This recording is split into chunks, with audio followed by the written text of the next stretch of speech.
Irving jokes, Irving, Texas one-liners jokes. Q. Why do ducks fly over Irving upside down? A. There's nothing worth craping on. Q. What is the difference between a person from Irving and a baby? A. The baby will stop whining after a while. Q.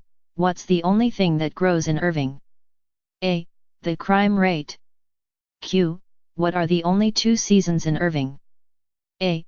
Football and construction. Q. Why didn't the possum cross the road? A. Because in Irving he's the other white meat. Q. Why aren't people from Irving allowed into SeaWorld? A.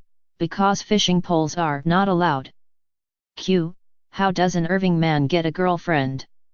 A. By responding to a message on the wall of a men's room at a truck stop. Q. What is the difference between a bucket of shit and people from Irving? A. The bucket. Q.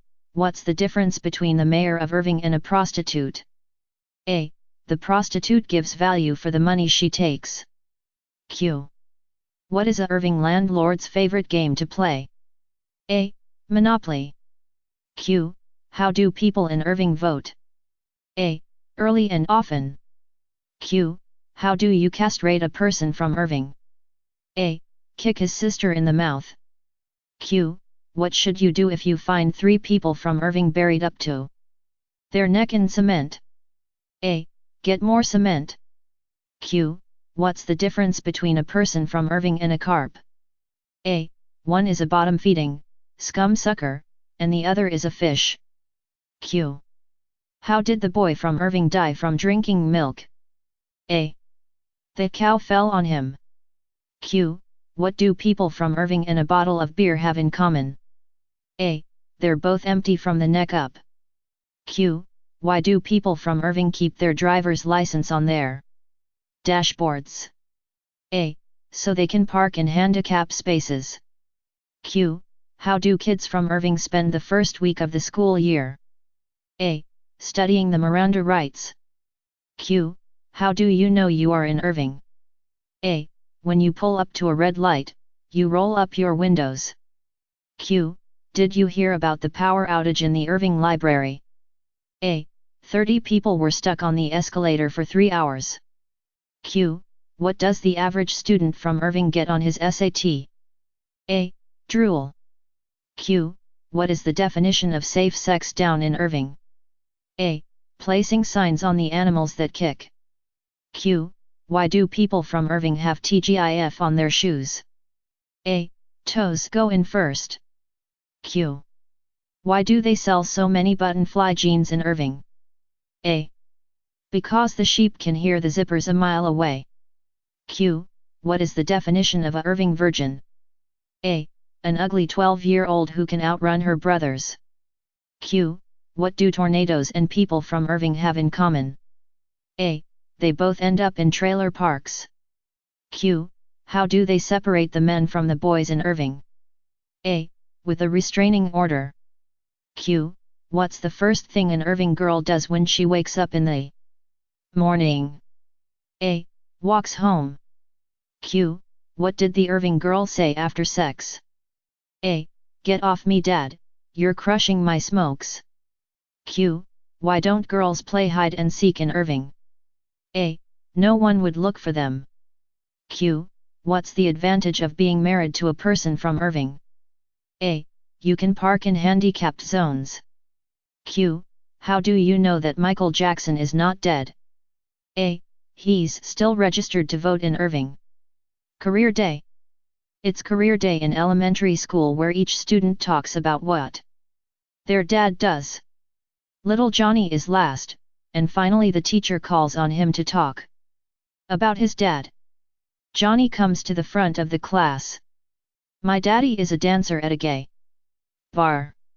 He takes off his clothes for other men, and if they pay him enough money, he goes into the alley and performs sex acts on them. The teacher is shocked, and she calls for an early recess for the rest of the class. She sits down with Johnny and asks him if this is really true about his dad.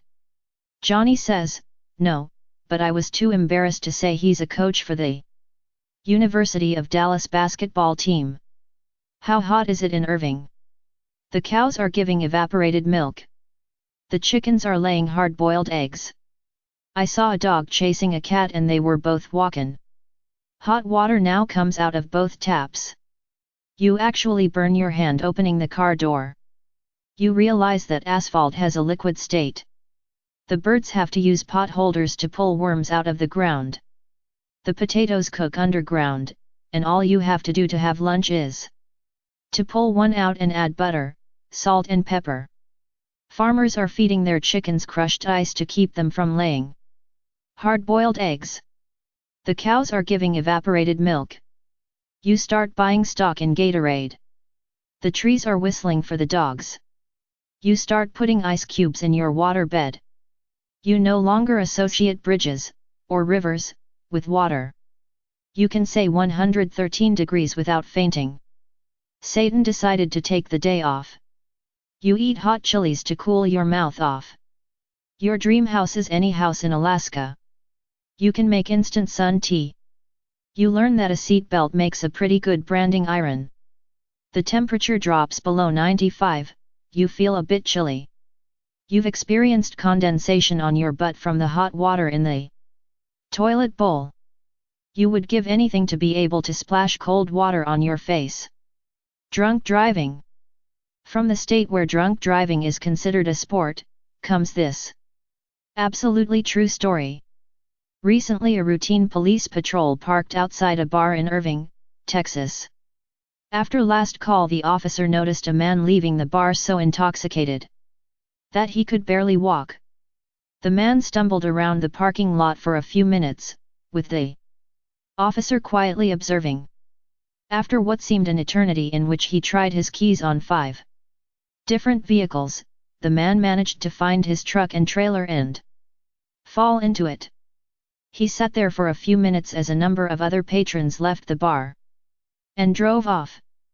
Finally, he got into the car and started the engine, switched the wipers on and off.